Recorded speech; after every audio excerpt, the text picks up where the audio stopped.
"No, Mara, do not jump!" Jerry screamed. "Do not come close or I will jump," Mara threatened, her voice shaky as she made up her mind to rather jump off the ship than be with a man she had no feelings for. The sea below roared like it was calling her name, tempting her with freedom that had always seemed so far away. The cold wind slapped against her skin, but it was nothing compared to the storm raging inside her.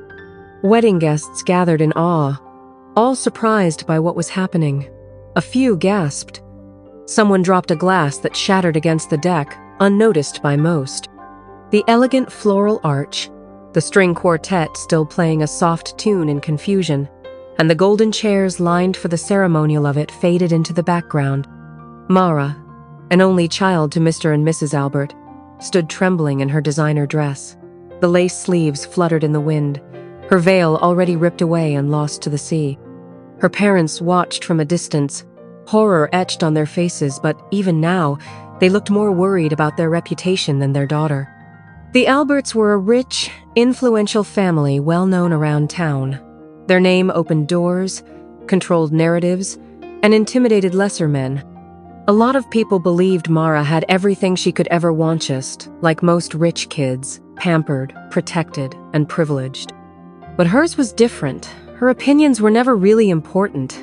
What she wanted, what she had passion for, those were things her parents dismissed with a wave of a hand or a cold stare.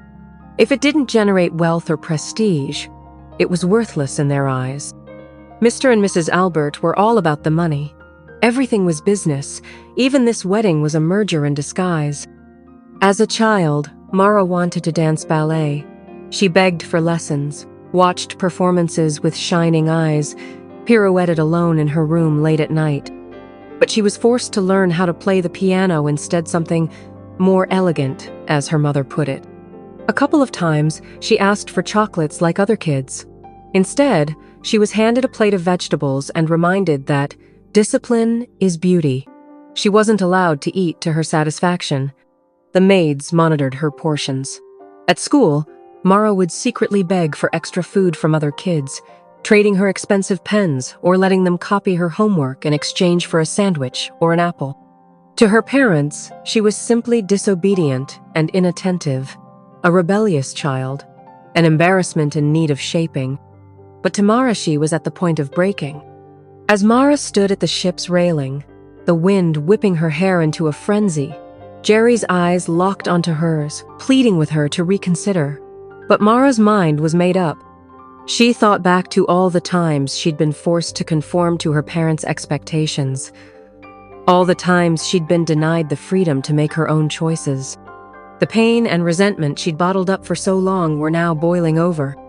"I won't do it, Jerry," Mara said, her voice firm but trembling with emotion. "I won't marry you just to please my parents. I deserve better than a loveless marriage." Jerry took a step forward, his hands outstretched. "Mara, please." But Mara raised a hand, stopping him. "No, Jerry. I'm done living my life according to other people's rules. It's time I took control." With that, Mara turned and leaped off the ship, plunging into the icy waters below. It all started like a cruel joke. Mara had always felt like a guest in her own life, an actress, reading lines written by someone else. She'd been forced to attend university, studying business administration instead of pursuing her true passion, art. Painting was her sanctuary, her escape, the one place she felt fully alive. But to her father, Mr. Albert, dreams were luxuries reserved for the weak. "Art is a stupid course that won't put food on the table," he'd scoffed, without even looking up from his tablet. So Mara obeyed, biting down her frustration as she memorized balance sheets and business models. She wore her father's expectations like a heavy cloak, swallowing her desires to keep the peace. But each compromise carved away a little more of her spirit. One evening, not long after graduation, Mr. Albert summoned her to his study. The room always felt cold, no matter the temperature, a sterile place of dark wood, sharp corners, and carefully curated silence. Her father sat behind his massive oak desk, fingers steepled, eyes sharp and unreadable. "I want to talk about your future," he began, and Mara already felt a weight press against her chest. I just haven't found someone I love yet, she replied cautiously, sensing where this was going. Good, he said, almost too quickly. Then, without warning, he opened a drawer and slid a thick white envelope across the desk. Curious, Mara opened, eye-tanned froze. Inside was a photograph. The man looked polished, maybe even handsome, in a cold, calculated sort of way. His smile was precise, his posture flawless, but Mara had never seen him before in her life. Who is this? She asked, her voice barely above a whisper. Mr. Albert leaned back in his chair, folding his hands over his stomach. This is Jerry, son of my business partner. He's been living abroad for years, but he's moving back soon. Her pulse quickened. What does that have to do with me? He didn't flinch. I've arranged for you to meet. Jerry is a fine young man, with a good head for business. I think you'll find him quite suitable. A sick, sinking feeling crept into her gut. You're serious? She asked, though she already knew the answer. Deadly serious. Mister! Albert stood and walked over to the window, hands clasped behind his back. The merger between our companies is critical. Jerry is being groomed to take over, and you'll be his wife. It's a perfect match. 2 strong families, 1 legacy. Mara wanted to scream. Instead, she stood there, frozen in disbelief. How could he see her as nothing more than a pawn in his corporate chess game? She stared down at the photograph again, at the stranger she was supposed to share her life with. Her skin crawled. She didn't say anything, it was useless.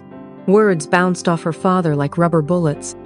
She simply excused herself and retreated to her room. The moment the door clicked shut behind her, Mara leaned against it and sank to the floor. Tears streamed down her face, hot and silent, blurring the image of the stranger still clutched in her hand. How long was this manipulation going to last? How many more choices would be made for her before she was no longer herself? She curled her knees to her chest, biting her lip until the metallic taste of blood snapped her out of the spiraling thoughts. Her room, once her only private sanctuary, now felt like a gilded cage. The walls, painted in the color her mother had chosen, seemed to close in around her. Even the books on her shelves, carefully vetted by her father, mocked her with their perfect, orderly spines. She thought of her sketchbooks, the ones hidden under her bed like contraband. She hadn't touched them in weeks, too drained to draw. But now, the ache in her chest begged for release. Dragging herself to the bed, Mara pulled them out. One by one, she flipped through her drawings pages filled with raw emotion, chaotic strokes, wild color. Here, she had always been free.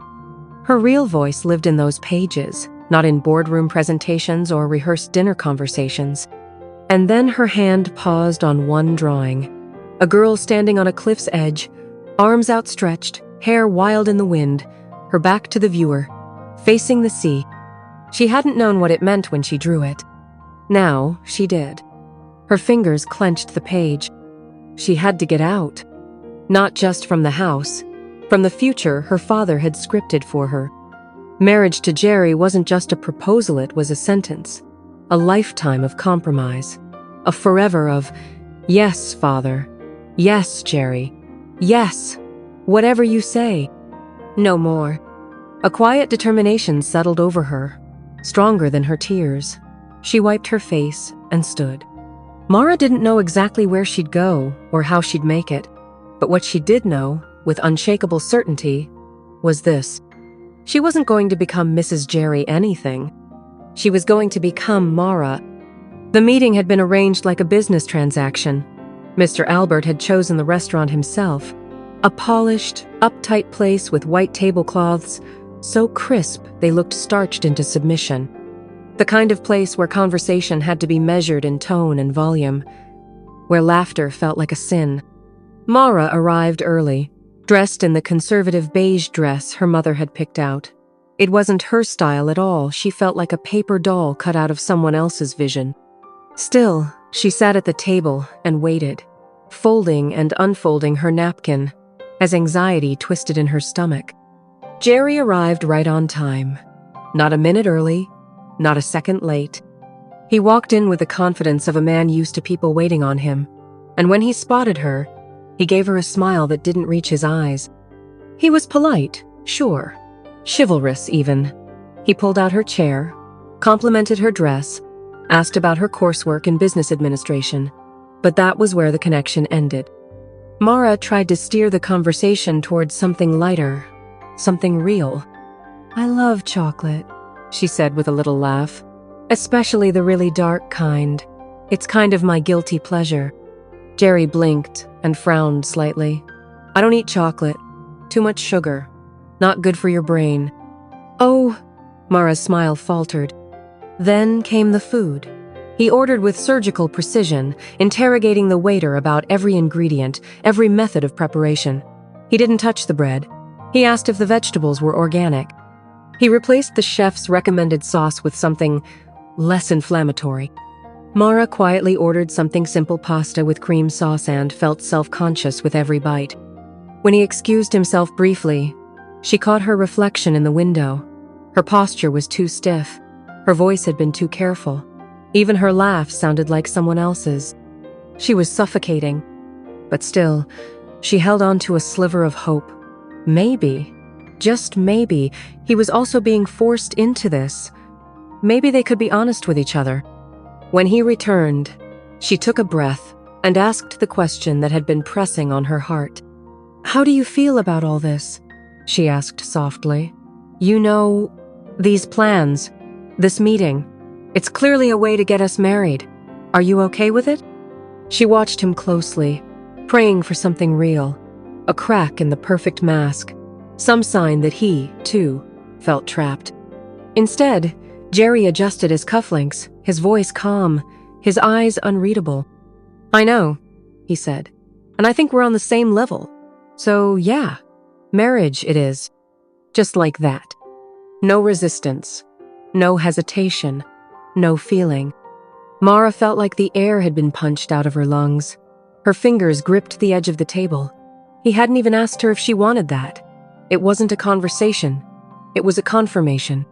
A silent handshake over a life she didn't choose. In that moment, something inside her snapped not loudly, but like the quiet breaking of a thread that had been stretched too far for too long. She realized she couldn't do this.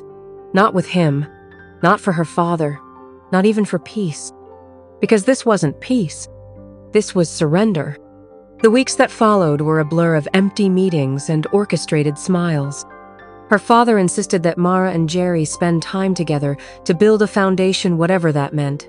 It didn't matter that Mara had no interest in building anything with him. She was expected to be seen with him, to nod and smile, to play the part of the agreeable future wife.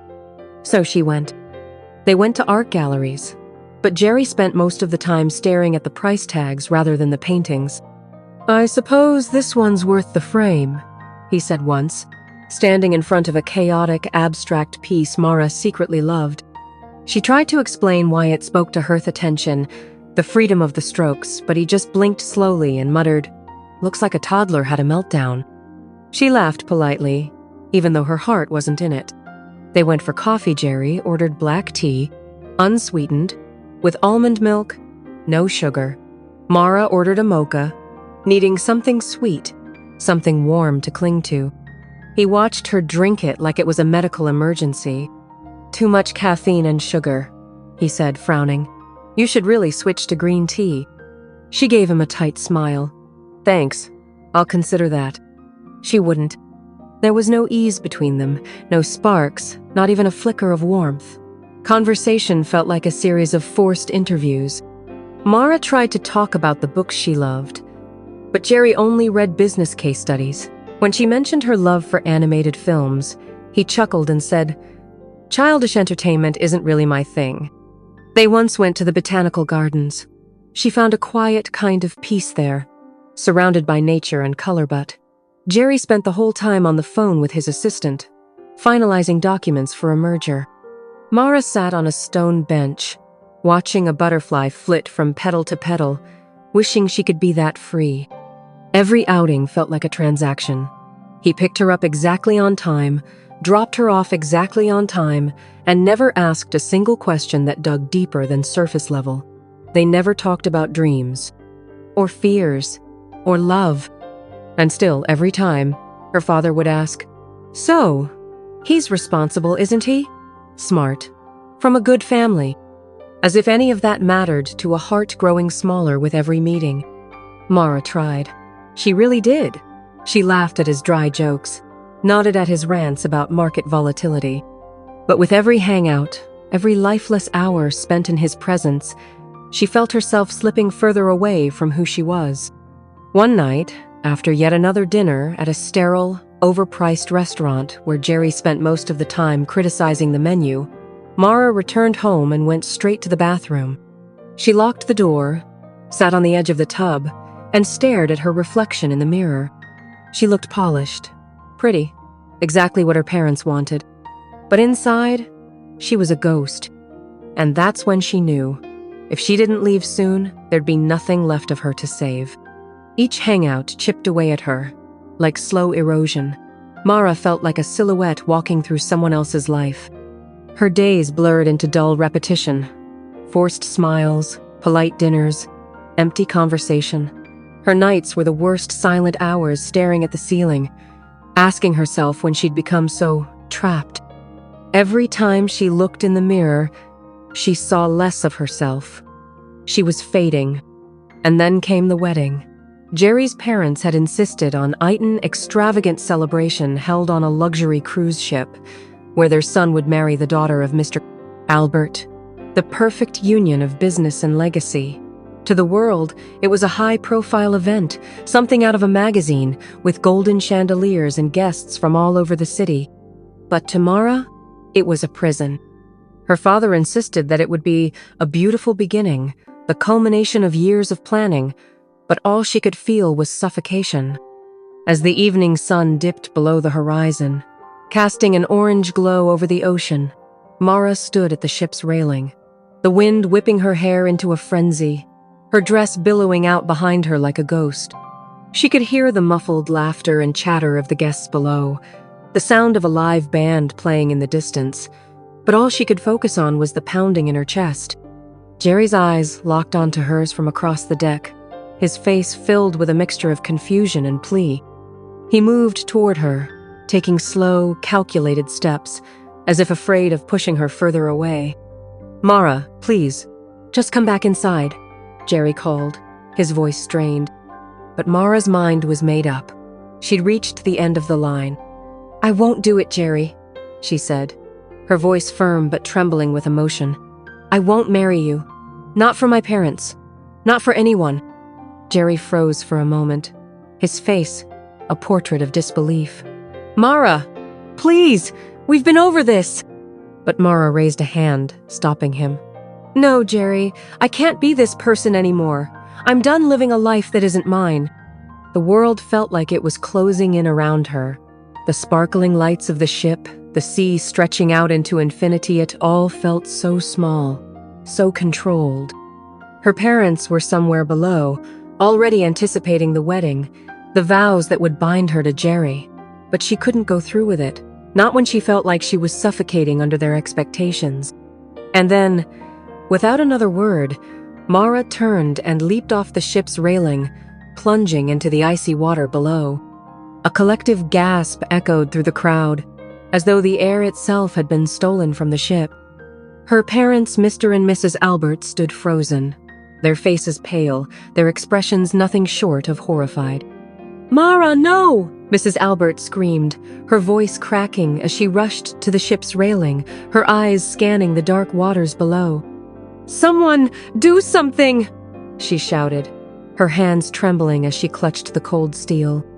Mr. Albert's face turned beet red with rage and shock, his fists clenched at his sides. "How could she be so stupid?" he bellowed, his voice trembling with fury. "What does she think she's doing?" Jerry, still frozen for a split second in disbelief, sprang into action. "Man overboard!" he yelled, his voice sharp and urgent. "We need help now!" The ship's crew scrambled into motion, and within seconds, a team of divers was in the water, slicing through the icy current. The chaos around them erupted as the guests began to panic, some on their phones, others in hysterics. "Get her out!" Jerry screamed, pacing the deck, his face a mask of desperation. "Someone get her out of there!" The captain, calm under pressure, barked orders into the radio, sending the ship into motion. The engines roared to life, and the ship began to turn slowly, carefully positioning itself to get closer to where Mara had vanished beneath the waves. Minutes passed, then hours. The divers scoured the water, combing through the dark, frigid depths, their searchlights slicing through the blackness. But despite their efforts, despite the frantic urgency in the air, Mara did not resurface. The ship moved slowly, carefully, circling, as the night deepened around them, but the waters remained still, no sign of Mara. The divers came back to the surface, empty-handed. One by one, they climbed aboard, shaking their heads. The captain spoke into the mic with a voice thick with authority. "We've done all we can. We need to call off the search. The conditions are too dangerous." The crew continued to search for hours after, but Mara was nowhere to be found. As the night dragged on, her parents' frantic calls to emergency services grew louder, more desperate. Private investigators were hired. Searches were launched. Authorities scoured the waters for days. But it was as though Mara had vanished, like a shadow swallowed by the sea. The media covered the story, but there was no trace. Nobody. No sign. She was gone. Her father, despite his anger and disbelief, began to spiral into quiet panic. "She'll come back," he muttered over and over, each word more hollow than the last. "She has to." But as the days passed, Mara remained missing. It had been 5 days since Mara vanished into the sea. 5 long, agonizing days filled with search teams, emergency broadcasts, private divers, and sleepless nights. The Coast Guard had called off their efforts after the second night.